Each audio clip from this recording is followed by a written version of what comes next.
નમસ્કાર મિત્રો, આજના લેક્ચરની અંદર આપણે વાણિજ્ય વ્યવસ્થા અને સંચાલન ધોરણ 11 સ્વાધ્યાય 3 ધંધાકીય સેવાઓ 2 ની ચર્ચા કરવાના છીએ, જેમાં વાણિજ્યની એક અદ્ભુત સેવા બેન્કિંગ વિશે ચર્ચા કરવાના છીએ. મિત્રો, પ્રસ્તાવના લઈએ. પ્રવર્તમાન સમયમાં વાણિજ્યનું મહત્વ વધતું જાય છે. વાણિજ્યમાં વેપારની પ્રવૃત્તિ ઉપરાંત તેને સહાયક સેવાઓમાં બેન્કિંગનો સમાવેશ કરવામાં આવે છે. બેન્કિંગની સેવા વેપાર ઉપરાંત ઉદ્યોગ, ખેતી જેવા અનેક ક્ષેત્રોને ઉપયોગી છે. તો મિત્રો, વર્તમાનની વાત કરીએ છીએ. છેલ્લા કેટલાક વર્ષોમાં વાણિજ્યનું મહત્વ સતત વધતું જાય છે. વેપારમાં તો બંને પક્ષકારો નજીક અને એકબીજાના પરિચિત હોય છે, પણ જ્યારથી વાણિજ્યની સેવા બેન્કિંગ, વીમો, વખાર, વાહન વ્યવહાર, સંદેશા વ્યવહાર, એને કારણે વેપારનો અદ્ભુત વિકાસ થયો છે. આ ઉપરાંત જે બેન્કિંગની સેવા છે એ આજે દરેક વેપાર ધંધા માટે મિત્રો આશીર્વાદરૂપ બની છે. અને બેંકની સેવા માત્ર ઉદ્યોગ નહીં, પણ ખેતી જેવા ક્ષેત્ર માટે પણ ખૂબ જ સહાયક બની છે. મિત્રો, બેન્કિંગની સેવા આપનાર સંસ્થા બેંકથી ઓળખાય છે. વિશ્વની સૌપ્રથમ બેંક ઈસવીસન 1407માં જીનીવા ખાતે શરૂ થઈ હતી. ઇટાલિયન શબ્દ બેન્કો એ બેન્ચ પરથી બેંક શબ્દની ઉત્પત્તિ થઈ છે. બેન્કિંગની પ્રવૃત્તિઓના પુરાવામાં પ્રાચીન સમયમાં પણ જોવા મળે છે. આ શબ્દનો ઉદ્ભવ રોમન સામ્રાજ્યમાં થયો હતો, જ્યાં નાણાં ધીરનાર માસેલા ના નામે ઓળખાતા બંધ વાડાની વચ્ચોવચ્ચ બેંક ક્યુ નામે ઓળખાતી એક લાંબી બેન્ચ પર પોતાની નાનકડી કામચલાઉ દુકાનો નાખતા, જેના પરથી બેંકો અને બેંક શબ્દની ઉત્પત્તિ થઈ છે. મિત્રો, જે બેંક જેને આપણે કહીએ છીએ એ ફ્રાન્સ અને ઇટાલીના જે શબ્દો હતા બેંકો અને બેંક ક્યુ ઉપરથી ઉતરી આવેલો શબ્દ છે. મિત્રો, વિશ્વની સૌપ્રથમ બેંક ઈસવીસન 1407માં જીનેવા ખાતે શરૂ થઈ. તમારી ચોપડીમાં મિત્રો આપેલું છે એટલે, બાકી રિયલની અંદર વિશ્વની સૌપ્રથમ બેંક સ્પેનમાં શરૂ થઈ હતી ઈસવીસન 1401માં, બેંક ઓફ બાર્સિલોના. પણ આપણા પુસ્તકની અંદર 1407 લખ્યું છે, બી જીનેવા ખાતે. એટલે તમે તો મિત્રો આ જ યાદ રાખજો પરીક્ષા માટે. તો એકચ્યુઅલી જે ઇટાલિયન શબ્દ છે બેન્કો, એ મૂળ બેન્ચ શબ્દ પરથી ઉતરી આવેલો શબ્દ છે. બેન્ચ એટલે પાટલી. મિત્રો, તો શરૂઆતના સમયની અંદર જે લોકો નાણાં ધીરનાર હતા એ નાની નાની પાટલીઓ પર નાણાંનો ધીરવાનું કામ કરતા હતા. અને રોમન સામ્રાજ્યની અંદર એ જે નાણાં ધીરનાર હતા એને માસેલા ના નામે ઓળખવામાં આવતા.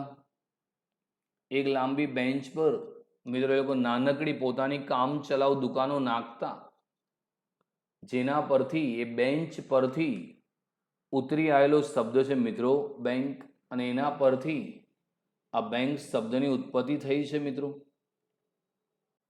પહેલા મિત્રો આ રીતે આવી જે પાટલીઓ છે એ લાંબી બેન્ચ ઉપર નાણાંનું ધિરાણ એ લોકો કરતા. તો આ બેન્ચ ઉપરથી ઉતરી આવેલો શબ્દ છે મિત્રો બેંક. પહેલા આવી રોડ ઉપર આવી બેંક લાગતી. મિત્રો, તો ફ્રાન્સ અને ઇટાલી નામના દેશની અંદર આ પ્રકારની મિત્રો બેંક હતી. અને ધીમે ધીમે જેમ જેમ વિકાસ થતા બેંકોનું સ્વરૂપ મિત્રો બદલાવા લાગ્યું છે. તો હવે લઈએ છે બેંકનો અર્થ. રિઝર્વ બેંકના મતે માંગવામાં આવે એટલે તરત જ કે નિર્ધારિત મુદતના અંતે પરત કરવાની શરતે ધિરાણ કરવાના હેતુથી બચતો એકત્રિત કરતી સંસ્થાને બેંક કહે છે. બેન્કિંગની સેવા આપતી સંસ્થાને બેંક તરીકે ઓળખવામાં આવે છે. તો મિત્રો ભારતની અંદર જે બેંક છે એ બધાના બેંક ઉપર એક સર્વોચ્ચ બેંક છે, એને રિઝર્વ બેંક ઓફ ઇન્ડિયા કહે છે. દરેક દેશની મિત્રો એક મધ્યસ્થ બેંક હોય છે જે ચલણી નોટો બહાર પાડે અને દેશની તમામ બેંકો પર અંકુશ રાખે. એ માટે ભારતમાં રિઝર્વ બેંક ઓફ ઇન્ડિયાની સ્થાપના થઈ, જેની સ્થાપના 1/4/1935 થઈ હતી અને 1 જાન્યુઆરી 1949ના રોજ રિઝર્વ બેંક ઓફ ઇન્ડિયાનું રાષ્ટ્રીયકરણ થયું. એટલે કે જે રિઝર્વ બેંક ખાનગી બેંક હતી 1949માં એની માલિકી સરકારની થઈ ગઈ. રિઝર્વ બેંક પ્રત્યેની વ્યાખ્યા છે, માગવામાં આવે એટલે તરત જ કે નિર્ધારિત મુદતના અંતે પરત કરવાની શરતે ધિરાણ કરવાના હેતુથી બચતો એકત્રિત કરતી સંસ્થા. એટલે મિત્રો બેંક એક પ્રકારની નાણાકીય સંસ્થા છે કે જે લોકો પાસેથી બચતો એકત્રિત કરે છે અને જરૂરિયાતવાળી વ્યક્તિને એ ધિરાણ કરે છે. મિત્રો બેંકની અંદર લોકો વિવિધ પ્રકારના ખાતા ખોલાવે છે. બેંક લોકો પાસેથી બચતો એકત્રિત કરે છે અને જરૂરિયાતવાળી વ્યક્તિને ધિરાણ કરે છે. બેન્કિંગની સેવા આપતી સંસ્થાને મિત્રો બેંક તરીકે ઓળખવામાં આવે છે.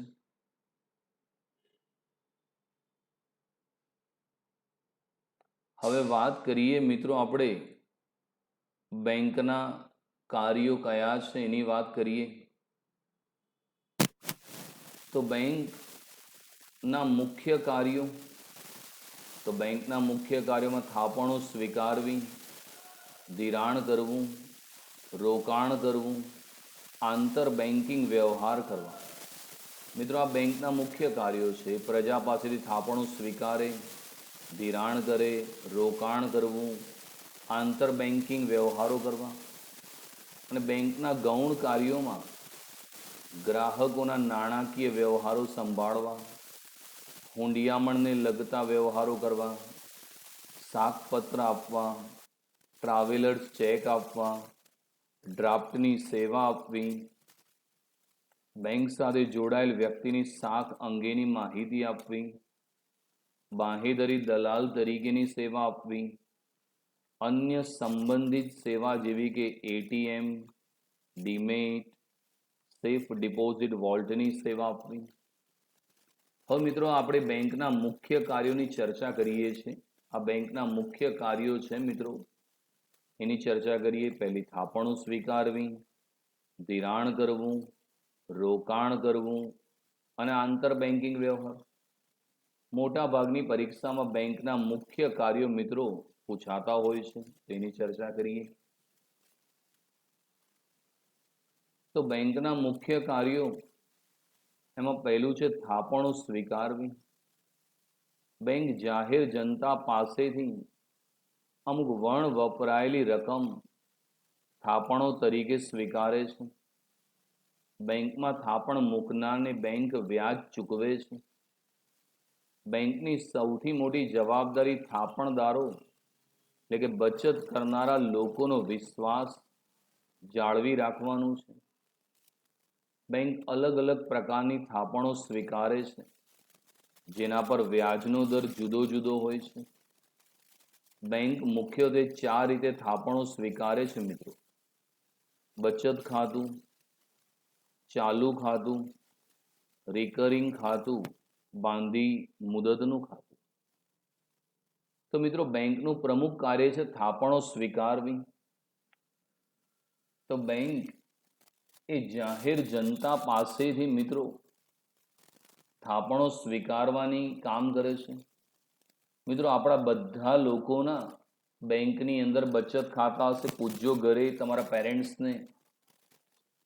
ભારતના કરોડો લોકો એ બેંક પ્રત્યે વિશ્વાસ રાખ્યો છે અને પોતાની થાપણો બેંકમાં મૂકે છે. અને બેંક તમારી પાસેથી થાપણો લે છે, બદલામાં એ થાપણ પર તમને વ્યાજ પણ ચૂકવે છે. બેંકનું પ્રમુખ કાર્ય એ છે કે લોકોએ જે બેંક પ્રત્યે વિશ્વાસ રાખ્યો છે એને ટકાવી રાખવાનું અને જાળવી રાખવાનું કામ બેંક કરે છે. એટલે મિત્રો બેંક તમારી થાપણોને સાચવે તો છે, પ્લસ એના પર તમને વ્યાજ પણ ચૂકવશે. બેંક પ્રજા પાસેથી મિત્રો 4 પ્રકારની થાપણો સ્વીકારતી હોય છે. એમાં પહેલું બચત ખાતું છે, જેને ઇંગ્લિશમાં સેવિંગ એકાઉન્ટ કહેવામાં આવે છે. આ ખાતામાં તમે પૈસા મૂકો એટલે બેંક તમને ચેકબુક, પાસબુક, એટીએમ કાર્ડ આપે.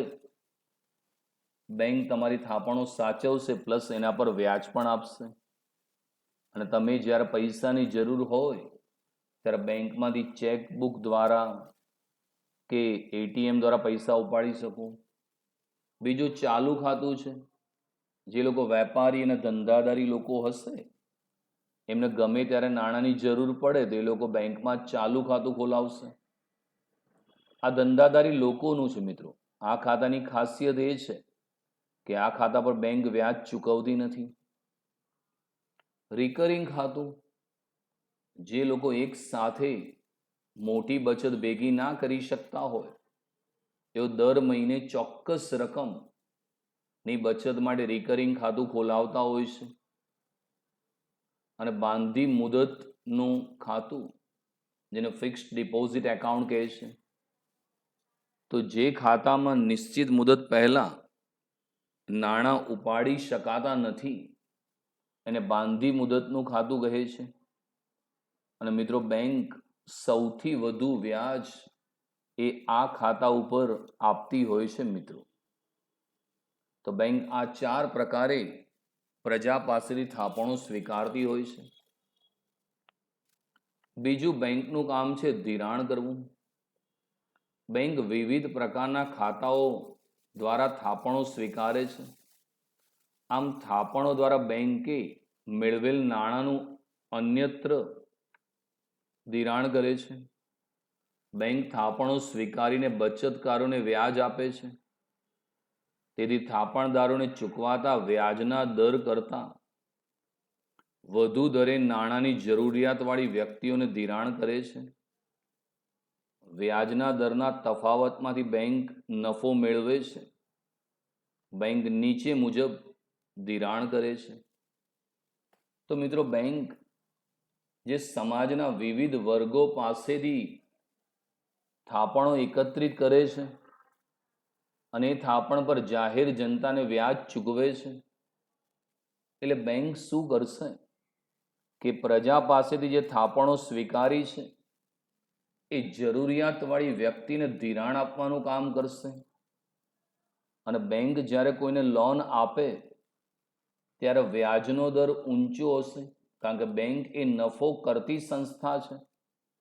એટલે તમે જ્યારે બેંકમાં પૈસા મૂકશો તો એ થાપણો પર વ્યાજનો દર નીચો હશે. અને જ્યારે કોઈ વ્યક્તિ બેંકમાં લોન લેવા જશે તો વ્યાજનો દર ઊંચો હશે. અને આ રીતે મિત્રો બેંક નફો કમાતી હોય છે મિત્રો. અને એ જે વ્યાજના દરનો તફાવત છે એ દ્વારા બેંક નફો કમાતી હોય છે મિત્રો. બેંક નીચે મુજબ ધિરાણ કરે છે મિત્રો. પહેલું છે લોન દ્વારા. બેંક લાંબા ગાળા કે ટૂંકા ગાળા માટે લોન આપે છે.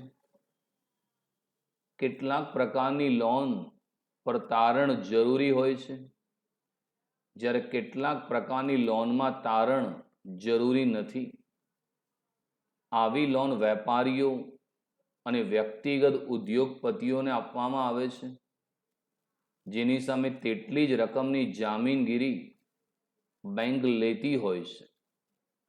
પ્રવર્તમાન સમયમાં home loan, car loan, education loan, cache credit, machinery loan, gold loan, personal loan વગેરે જેવી લોન પણ ઉપલબ્ધ છે.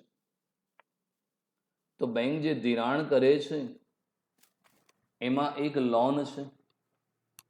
મિત્રો, બેંક લાંબા ગાળા કે ટૂંકા ગાળા માટે લોન આપે છે. જે લોનની મુદત 1 વર્ષ સુધીની હોય એ ટૂંકા ગાળાની છે. જે લોનની મુદત 1 થી 5 વર્ષ સુધીની હોય એ મધ્યમ ગાળાની છે. અને જે લોનની મુદત 10 વર્ષથી વધુ છે એ લાંબા ગાળાની છે.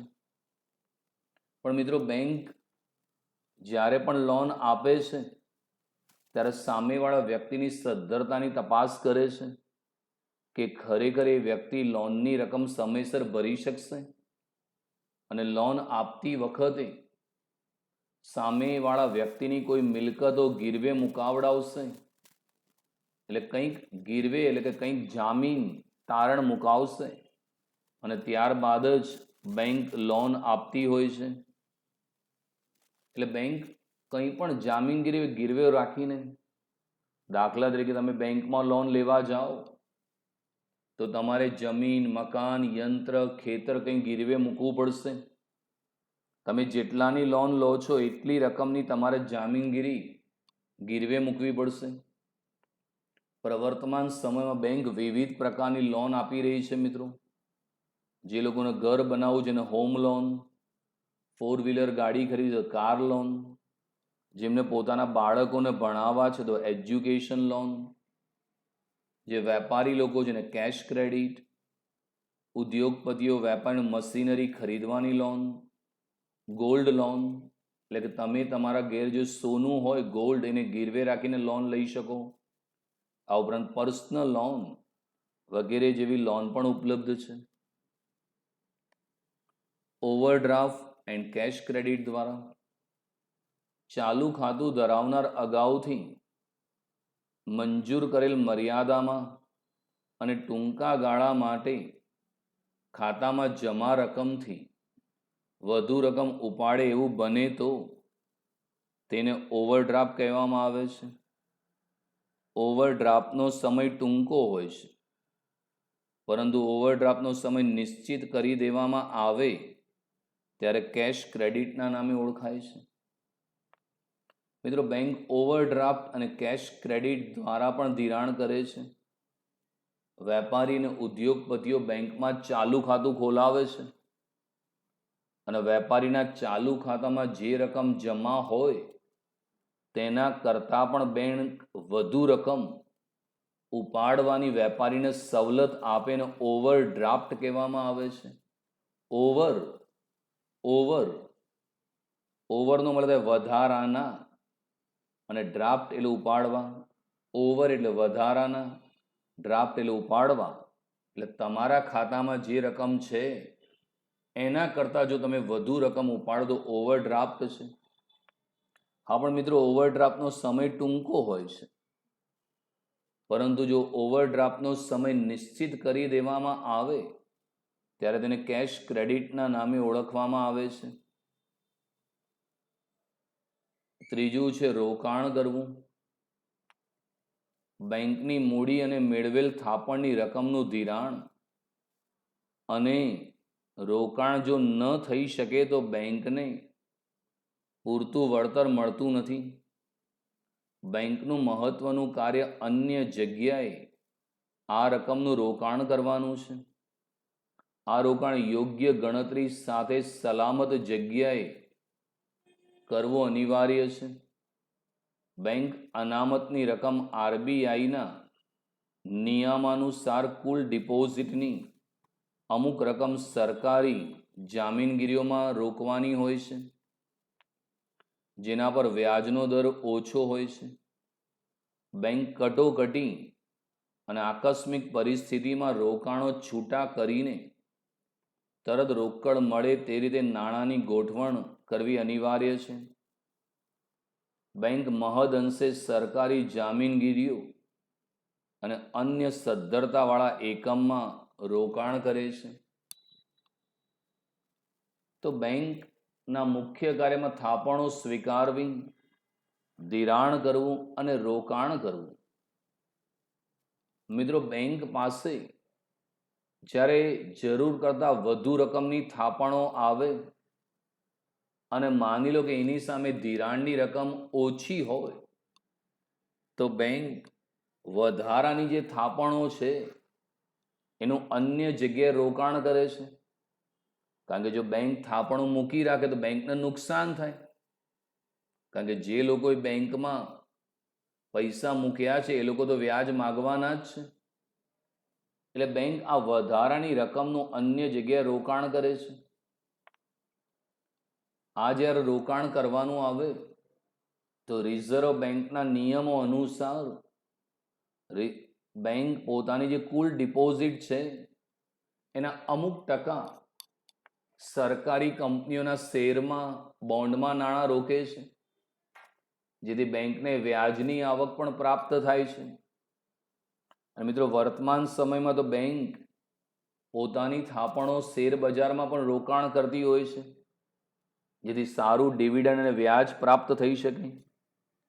અને બેંકમાં જ્યારે નાણાકીય કટોકટી હોય, બેંકને નાણાંની જરૂર હોય તો બેંક આ શેર, ડિબેન્ચર, જામીનગીરીઓ વેચીને પોતાના નાણાં પરત મેળવી શકે છે. અને બેંક આવું રોકાણ મહદઅંશે સરકારી જામીનગીરીઓમાં કરે છે. સરકારની હોય એટલે મિત્રો નાણાં ડૂબવાની શક્યતા ના રહે એમ બેંક પોતાની સલામતી જાળવીને રોકાણ કરતી હોય છે. ચોથું છે મિત્રો આંતર બેન્કિંગ વ્યવહારો કરવા. બેંકના મુખ્ય કાર્યો પૈકી એક કાર્ય બેંકો વચ્ચેના વ્યવહારોનું છે. દરેક બેંકને ઘણી વખત ખૂબ જ ટૂંકા ગાળા માટે એટલે કે 24 કલાક કે તેથી પણ ઓછા સમય માટે નાણાંની તંગી અનુભવવી પડતી હોય છે.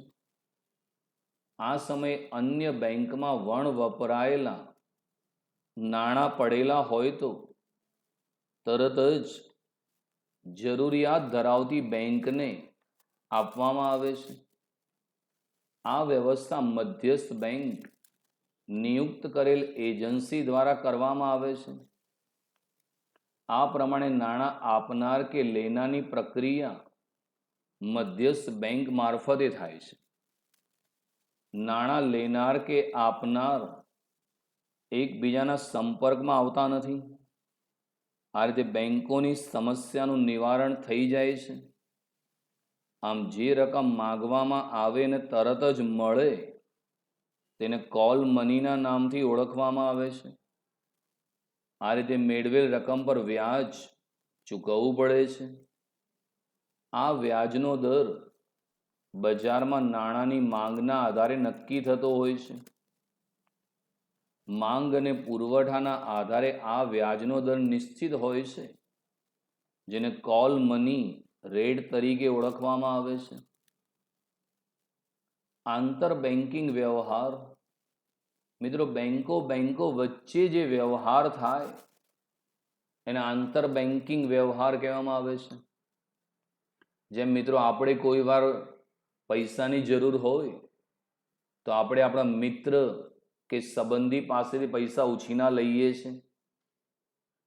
એમ કોઈ પણ બેંકમાં નાણાંની કટોકટી હોય, કોઈ પણ બેંકને ખૂબ ટૂંકા ગાળા એટલે કે 24 કલાક કે તેથી પણ ઓછા સમય માટે નાણાંની તંગી હોય. કે ઘણી વખત શું થાય કે બેંકમાં ઘણા બધા લોકો પૈસા ઉપાડવા આવે તો કોઈ બેંકમાં નાણાંની તંગી હોઈ શકે. તો આ સમયે એ બેંક રિઝર્વ બેંક ઓફ ઇન્ડિયાનો કોન્ટેક્ટ કરશે કે ભાઈ અમારે 2 કરોડની જરૂર છે કે 3 કરોડની જરૂર છે. તો રિઝર્વ બેંક ઓફ ઇન્ડિયા શું કરે? એ જ શહેરની જે બીજી બેંક હોય જેની પાસે વધુ થાપણો હોય એને સૂચના આપે કે ભાઈ તમારી પાસે જે વધુ થાપણો છે અમને આપો, અમારે એક બેંકને મદદ કરવી છે. અહીંયા નાણાં લેનાર અને નાણાં આપનાર છે એના વચ્ચે મધ્યસ્થ બેંક છે. નાણાં લેનારને ખબર નથી કે કઈ બેંક આપી રહી છે, અને નાણાં આપનાર છે એને પણ ખબર નથી કે કઈ બેંકને આપી રહ્યો છે. જે નાણાં આપનાર છે ને મધ્યસ્થ બેંકના આપવાના, અને મધ્યસ્થ બેંક એ નાણાં લેનારને આપશે. આ વ્યવહાર સંપૂર્ણ રિઝર્વ બેંક મારફતે થશે. એને કારણે નાણાં લેનાર કે નાણાં આપનાર મિત્રો એકબીજાના સંપર્કમાં આવતા નથી, અને એને કારણે બેંકોની જે સમસ્યા છે એનું નિવારણ થઈ જાય. જે બેંકને નાણાંની જરૂર હશે એ બેંકને નાણાં મળી જશે. અને જે રકમ મિત્રો માગવામાં આવે અને તરત જ મળી જાય એને કોલ મની ના નામથી ઓળખવામાં આવે છે. મિત્રો પરીક્ષામાં પૂછાતો શબ્દ કોલ મની. જે રકમ માગવામાં આવે ને તરત જ મળે તેને કોલ મનીના નામથી ઓળખવામાં આવે છે. આ રીતે મેળવેલ રકમ પર વ્યાજ ચૂકવવું પડે છે. એટલે જે બેંકે નાણાં ઉછીના લીધા એને નાણાં આપનાને વ્યાજ ચૂકવવું પડશે. અને એ વ્યાજ કેટલું ગણાશે? તો મિત્રો એ વ્યાજનો દર એ નાણાંની માંગ અને પુરવઠાના આધારે વ્યાજનો દર નિશ્ચિત થાય. એને ઇંગ્લિશમાં કોલ મની રેટ કહેવામાં આવશે, અને એ દર એને ચૂકવવો પડશે મિત્રો. એટલે નાણાં આપનાને વ્યાજની આવક થશે અને બદલામાં નાણાં લેનાર છે એને વ્યાજ ચૂકવવું પડશે. તો બેંક આ રીતે આંતર બેન્કિંગ વ્યવહારો પણ મિત્રો કરતી હોય છે. હવે વાત કરીએ બેંકના ગૌણ કાર્યો. એમાં પહેલું છે ગ્રાહકોના નાણાકીય વ્યવહારો સંભાળવા. બેંકના મુખ્યત્વે બે ગ્રાહકો હોય છે, એક થાપણ મૂકનાર અને બે નાણાં લેનાર. આવા ગ્રાહકો બેંક મારફતે પોતાના નાણાકીય વ્યવહારો કરે છે. બેંકના ગ્રાહક અન્ય વ્યક્તિની તરફેણમાં ચેક લખી આપે ત્યારે અન્યને નાણાં ચૂકવવાનું કાર્ય, તેમજ અન્ય વ્યક્તિ પાસેથી જ્યારે ગ્રાહકનો ચેક મળ્યો હોય ત્યારે એ ચેકના નાણાં વસૂલ કરવાનું કાર્ય ગ્રાહક વતી બેંક કરે છે. વર્તમાન સમયમાં વીજળીના બિલ ભરવા, ફોનના બિલ ભરવા, વીમાનું પ્રીમિયમ ભરવું, એક ખાતામાંથી બીજા ખાતામાં રૂપિયા ટ્રાન્સફર કરવા વગેરે જેવા વિવિધ કાર્યો બેંક ગ્રાહકો વતી કરે છે. અગાઉ મિત્રો આપણે બેંકના મુખ્ય કાર્યો જોયા, જેમાં થાપણો સ્વીકારવી, ધિરાણ કરવું, રોકાણ કરવું, આંતર બેન્કિંગ વ્યવહાર કરવા. એમ બેંકના ગૌણ કાર્યોમાં ગ્રાહકોના નાણાકીય વ્યવહારો સંભાળવા. બેંકમાં મિત્રો મુખ્યત્વે બે પ્રકારના ગ્રાહકો હોય છે. એક થાપણ મૂકવા માટે ગ્રાહક આવે છે અને બીજું નાણાં લેવા માટે ગ્રાહક આવે છે. તો બેંકનું કાર્ય એ છે કે ગ્રાહકના નાણાકીય વ્યવહારો પણ સંભાળવા. આપણે મિત્રો ઘણીવાર કોઈને પૈસા ચૂકવવા તો ચેક લખી આપીએ છીએ. તો આપણે જ્યારે કોઈને ચેક લખી આપીએ તો એ ચેકના નાણાં ચૂકવવાનું કામ બેંક કરે છે. એ આપણા ખાતામાંથી એ વ્યક્તિને પૈસા ચૂકવે છે. અથવા એવું થાય કે કોઈ વ્યક્તિ તમને ચેક આપે અને એ ચેક તમે તમારા બેંકમાં ભરો તો બેંક એ વ્યક્તિના ખાતામાંથી પૈસા વસૂલ કરીને તમારા ખાતામાં જમા કરી આપે છે. એટલે બેંક આપણા નાણાકીય વ્યવહારો સંભાળે છે મિત્રો. આપણે ચેક બેંકમાં ભરીએ તો એ ચેકના નાણાં વસૂલ કરવાનું કાર્ય બેંક કરે છે. આજના સમયમાં લોકો ઓનલાઈન લાઇટ બિલ ભરે છે, ટેલિફોન બિલ, ગેસનું બિલ, વીમો લીધો તો વીમાનું પ્રીમિયમ પણ લોકો આજે ઓનલાઈન ભરે છે અથવા ચેક દ્વારા ભરે છે. તો એ કામ બેંક સંભાળે છે. આપણે એક ખાતામાંથી બીજા ખાતામાં પૈસા ટ્રાન્સફર કરવા હોય તો એ કામ પણ બેંક કરતી હોય છે મિત્રો. બીજું છે હુંડિયામણને લગતા વ્યવહારો કરવા. આયાત નિકાસ વેપાર હાલના સમયમાં ફરજિયાતપણે બેંક દ્વારા જ કરવો પડે છે. આયાત નિકાસના વ્યવહારો માટે વિદેશી હુંડિયામણની જરૂર પડે છે.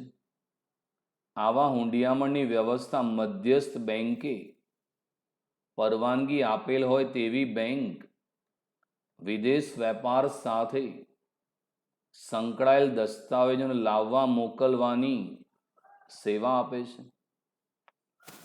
તો હુંડિયામણને લગતા વ્યવહારો કરવા. મિત્રો, હુંડિયામણ જેને અંગ્રેજીમાં ફોરેન કરન્સી કહે છે. હુંડિયામણ એટલે બીજા દેશનું ચલણ. બીજા દેશના ચલણને હુંડિયામણ કહે છે. અંગ્રેજીમાં ફોરેન કરન્સી. જેમ ભારતનું ચલણ રૂપિયો છે, અમેરિકાનું ડોલર, રશિયાનું રૂબલ, ઇંગ્લેન્ડનું પાઉન્ડ, બ્રાઝિલનું ક્રુઝેડો, બાંગ્લાદેશનું ટકા, ચીનનું યુઆન, એમ અલગ અલગ ચલણ છે મિત્રો. હવે જ્યારે મિત્રો આપણે વિદેશ વેપાર કરીએ, આયાત કે નિકાસ કરવી હોય તો આપણે ફરજિયાત આ વેપાર બેંક દ્વારા જ કરવો પડશે. કારણ કે તમે દાખલા તરીકે ચીન જોડે વેપાર કરો તો ચીનનું ચલણ યુઆન છે, તો તમારી પાસે યુઆન નહીં હોય, એ વસ્તુ સ્વાભાવિક છે. તો એ બધા વ્યવહારો સંભાળવાનું કામ એ રિઝર્વ બેંક ઓફ ઇન્ડિયા કરતી હોય છે. અને એ તમારા આ વ્યવહારો સંભાળવાનું કામ કરે છે. એટલે તમારે બીજા દેશમાંથી આયાત કરવી હોય તો તમારે બીજા દેશનું જે ચલણ જોઈએ, તમારે જે ડોલર પાઉન્ડની જરૂર છે એ તમને રિઝર્વ બેંક ઓફ ઇન્ડિયા આપશે. અથવા બીજા દેશમાં તમે નિકાસ કરી અને બીજા દેશના ડોલર તમારા દેશમાં આવ્યા તો એ સાચવવાનું કામ પણ રિઝર્વ બેંક ઓફ ઇન્ડિયા કરે છે. તો આ બધા કામ એ મધ્યસ્થ બેંકની પરવાનગીથી કરતી હોય છે. એટલે તમારી પાસે તમારે માનો કે અમેરિકાથી માલની આયાત કરવી છે તો જેટલાની આયાત કરવી છે એટલા ડોલરની વ્યવસ્થા તમારી બેંક કરી આપશે અને તમારી બેંક સામેના વેપારીને પૈસા ચૂકવી દેશે. અથવા તમે અમેરિકામાં નિકાસ કરી તો અમેરિકાના જે ડોલર આયા એ તમારી બેંક લઈ લેશે અને બદલામાં તમને રૂપિયાની ચૂકવણી કરશે.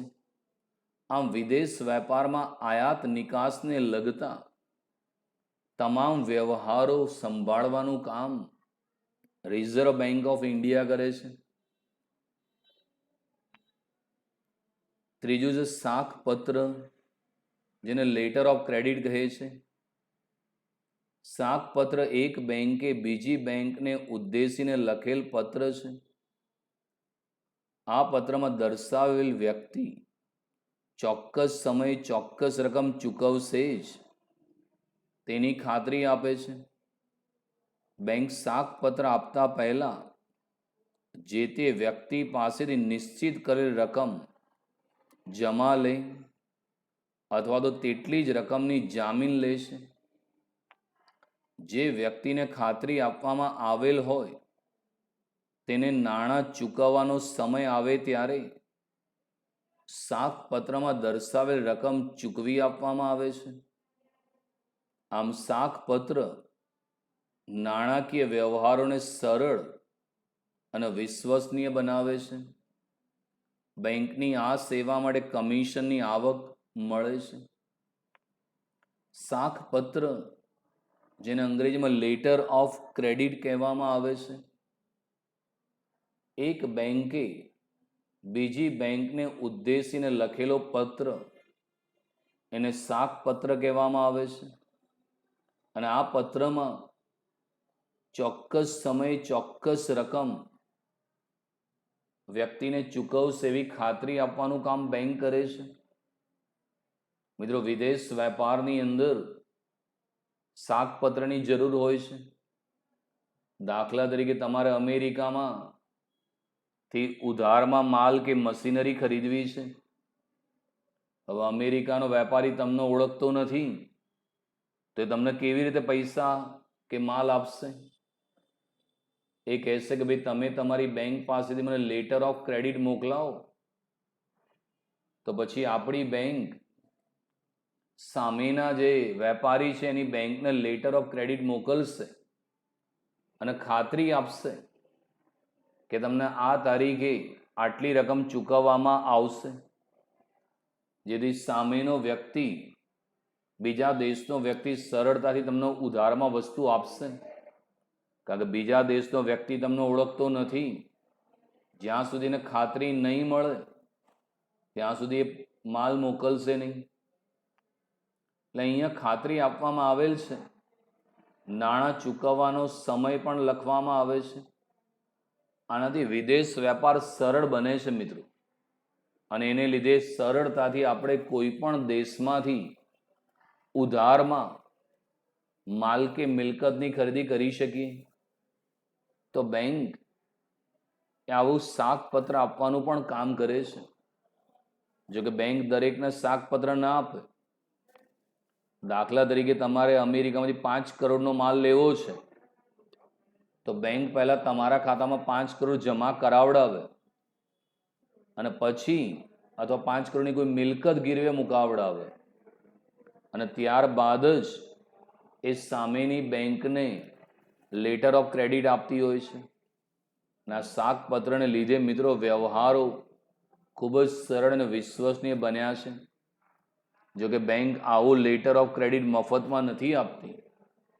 બેંક પોતાની આ સેવા માટે ગ્રાહક પાસેથી કમિશન પણ વસૂલ કરતી હોય છે મિત્રો. આમ મિત્રો વિદેશ વેપાર જે લોકો કરતા હોય એમના માટે શાકપત્ર એ ખૂબ જ આશીર્વાદરૂપ છે. અને વર્તમાન સમયમાં જે બેંક છે એ વેપારીને શાકપત્ર આપીને એના નાણાકીય વ્યવહારોને સરળ અને વિશ્વસનીય બનાવે છે. જો કે બેંક આ સેવા મફત નથી આપતી. બેંક આ સેવા પેટે વેપારી પાસેથી કમિશન મેળવે છે. ત્યારબાદ છે ટ્રાવેલર્સ ચેક આપવા. વર્તમાન સમયમાં લોકો વધારે ને વધારે મુસાફરી કરતા થયા છે. તેથી દેશમાં કે પરદેશમાં પ્રવાસમાં વ્યક્તિ રોકડ નાણાં ખોવાઈ જવાની કે ચોરાઈ જવાની ચિંતાથી બચવા ટ્રાવેલર્સ ચેક કઢાવતા હોય છે. ટ્રાવેલર્સ ચેક ધરાવનાર વ્યક્તિ બહારગામ કે પરદેશના સ્થળે બેંકની શાખામાં જઈ નમૂના મુજબની સહી કરી ચેકના નાણાં ઉપાડી શકે છે. આ ચેક ખૂબ જ વિશ્વસનીય અને હસ્તાંતરણીય હોય છે.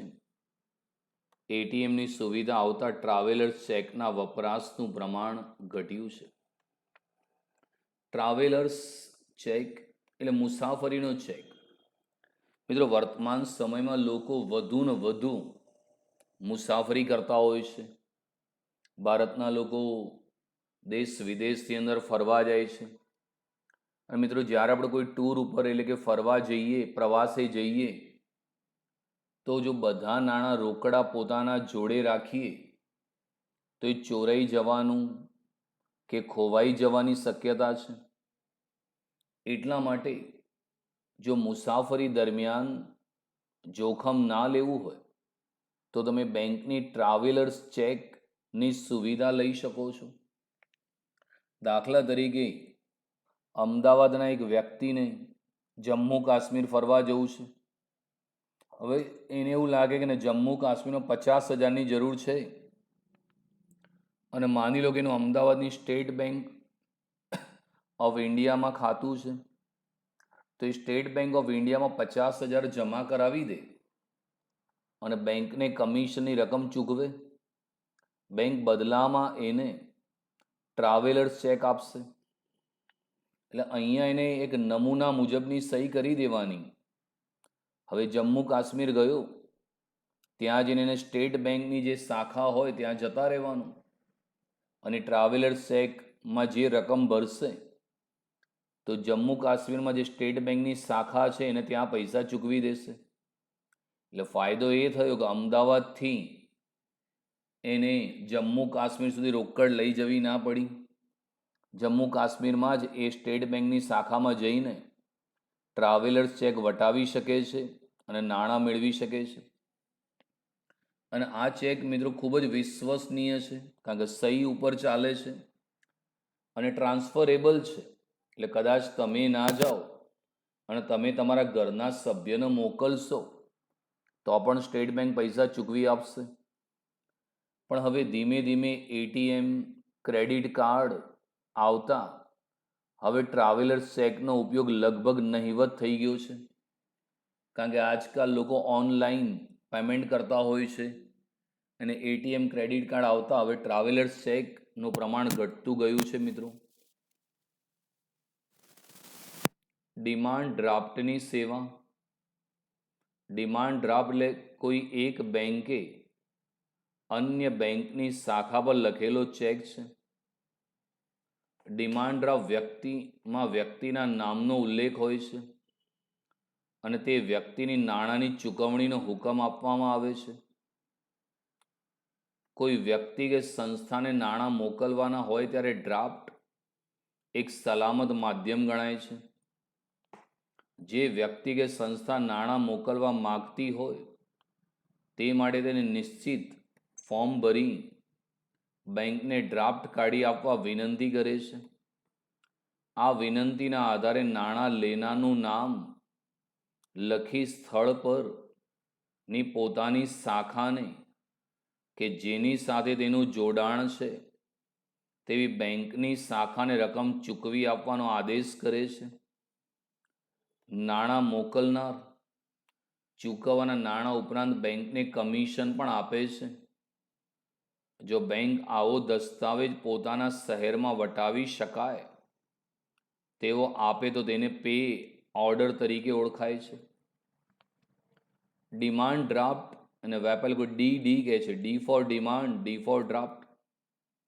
તો મિત્રો, ડિમાન્ડ ડ્રાફ્ટ એ કોઈ એક બેંકે અન્ય બેંકની શાખા પર લખેલો ચેક છે.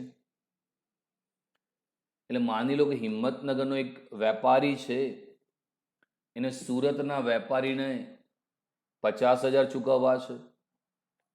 હવે સુરતનો વેપારી છે, એનું નામ છે રમેશ પટેલ, અને તમારી ઈચ્છા છે કે હિંમતનગરમાં બેઠા બેઠા તમારે 50,000 રમેશ પટેલને ચૂકવવા છે.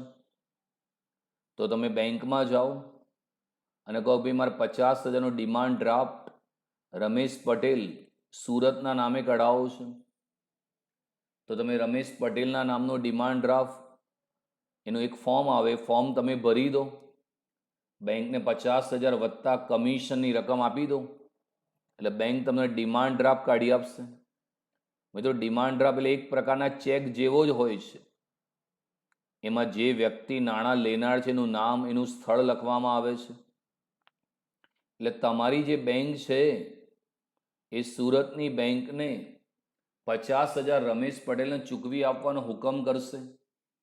પછી એ ડિમાન્ડ ડ્રાફ્ટ તમે બાય પોસ્ટ કે કુરિયર રમેશ પટેલને મોકલી દો, અને રમેશ પટેલને જેવો ડિમાન્ડ ડ્રાફ્ટ મળશે એ પોતાના ખાતામાં ભરશે એટલે તરત જ એના ખાતામાં 50,000 જમા થઈ જશે.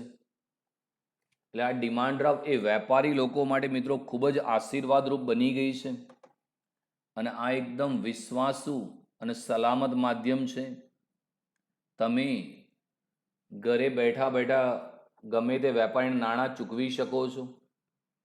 જોકે હવે મિત્રો ઓનલાઈન બેંકની જે સેવા થઈ ગઈ, આરટીજીએસ, એનઈએફટી, ગૂગલ પે, એને કારણે ડિમાન્ડ ડ્રાફ્ટનું મહત્ત્વ ઘટતું ગયું છે, કારણ કે હવે લોકો ઘેર બેઠા ઓનલાઈન પેમેન્ટ કરતા થઈ ગયા છે.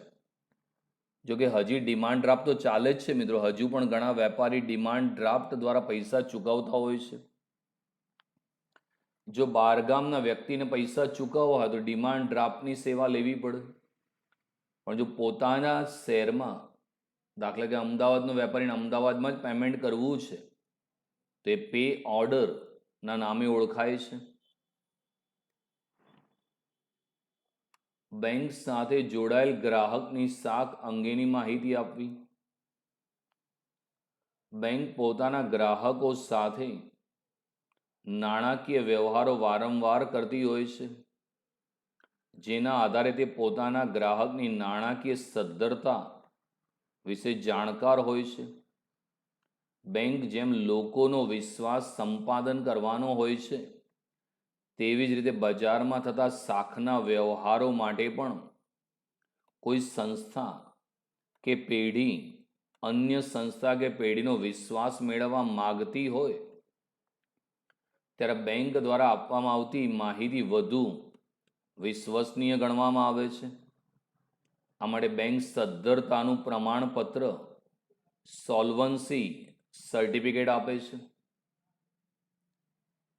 તો બેંક પોતાના જે ગ્રાહકો છે એની પાસે જુદા જુદા પ્રકારના નાણાકીય વ્યવહારો કરતા હોય છે, અને બેંકના ચોપડે વેપારીનું ખાતું હોય છે, એટલે બેંકને ખબર હોય છે કે ભાઈ એના ખાતામાં કેટલી રકમ જમા પડી છે, એને કેટલી વાર રકમ જમા કરી, કેટલી વાર રકમ ઉપાડી, એ તમામ માહિતી બેંક વિશે હોય છે.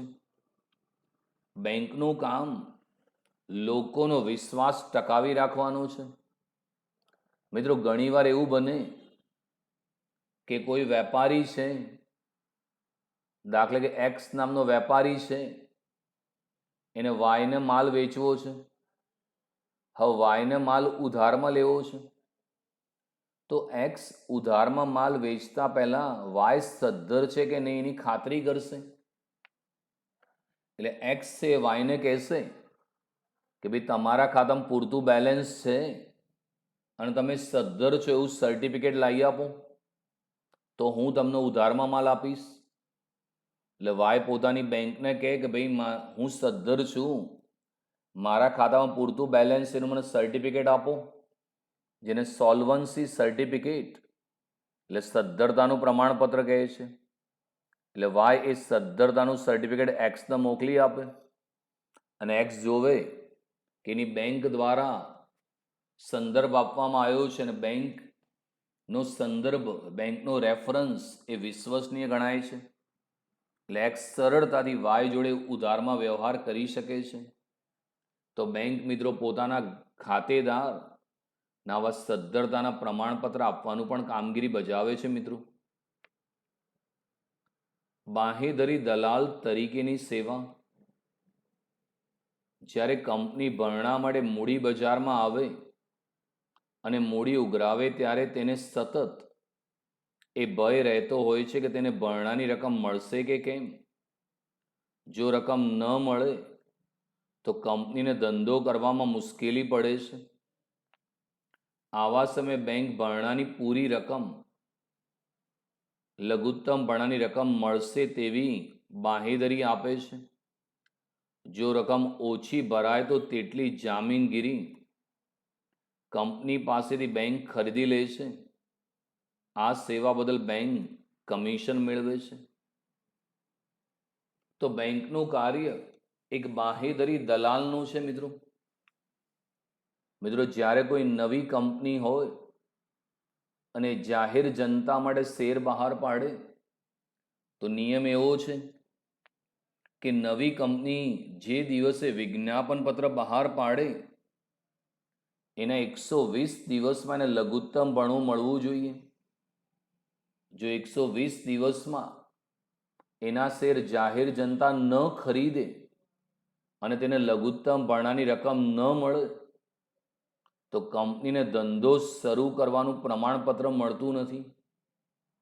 તો એને કારણે જે નવી કંપની છે એને ધંધો કરવા મુશ્કેલી આવી શકે.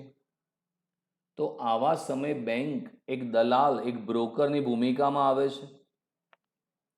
બેંક એ કંપનીને ખાતરી આપે છે કે તમે શેર બહાર પાડો, તમને લઘુત્તમ ભરણાની રકમ મળશે એની ખાતરી અમે આપીએ છીએ. તમારા શેર જાહેર જનતા ખરીદશે અને જો જાહેર જનતા નહીં ખરીદે, શેર ઓછા ખરીદશે તો બાકીના શેર અમે ખરીદી લઈશું. એટલે સામેની કંપનીને વિશ્વાસ આવી જાય કે એના શેર જાહેર જનતા લેશે. જો જાહેર જનતા નહીં લે તો બેંક ખરીદી લેશે. મતલબ એને લઘુત્તમ ભાડું મળવાનું ફરજિયાત છે, મળી જ જવાનું છે. તો એને કારણે સરળતાથી પોતાનો ધંધો શરૂ કરી શકે છે. જો કે બેંક આવી સેવા મફત નથી આપતી. બદલામાં જે શેરની કિંમત હોય એના અમુક ટકા દલાલી કમિશન પણ મેળવતી હોય છે મિત્રો. અન્ય સંબંધિત સેવાઓ પૂરી પાડવી.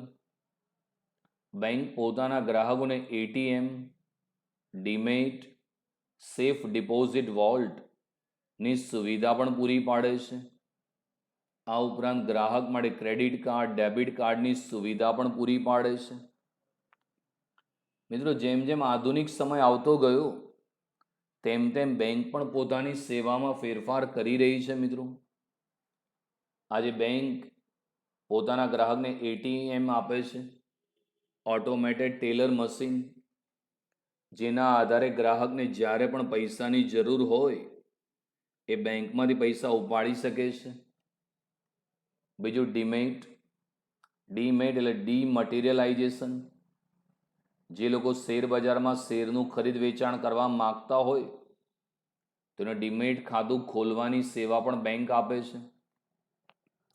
સેફ ડિપોઝિટ વોલ્ટ, જેને આપણે લોકર કહીએ છીએ, લોકો પોતાના કિંમતી ઘરેણાં અને અગત્યના દસ્તાવેજોની સાચવણી માટે સેફ ડિપોઝિટ વોલ્ટ રાખતા હોય છે. તો બેંક એક ચોક્કસ ભાડું લઈને પોતાના ખાતેદારને આ સેવા આપે છે. આ ઉપરાંત વર્તમાન સમયે bank credit card, debit card જેવી પણ સુવિધા પોતાના ખાતેદારને આપે છે મિત્રો. તો મિત્રો, આજના લેક્ચરમાં આપણે બેંકના અગત્યના કાર્યો વિશે ચર્ચા કરી મિત્રો. અને આ કાર્યો પરીક્ષામાં મિત્રો પૂછાતા હોય છે.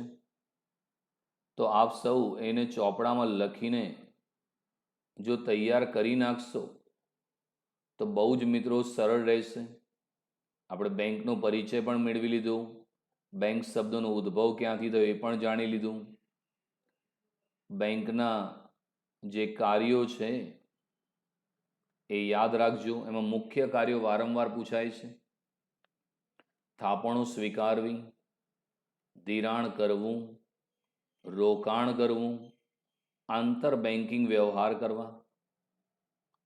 ગૌણ કાર્યોમાં ગ્રાહકોના નાણાકીય વ્યવહારો સાંભળવા, હુંડિયામણને લગતા વ્યવહારો કરવા, શાકપત્ર આપવા, ટ્રાવેલર ચેક આપવા, ડ્રાફ્ટની સેવા આપવી, બેંક સાથે જોડાયેલ વ્યક્તિની શાખ અંગેની માહિતી, બાંહેધરી દલાલની સેવા અને અન્ય સેવાઓ પૂરી પાડવી.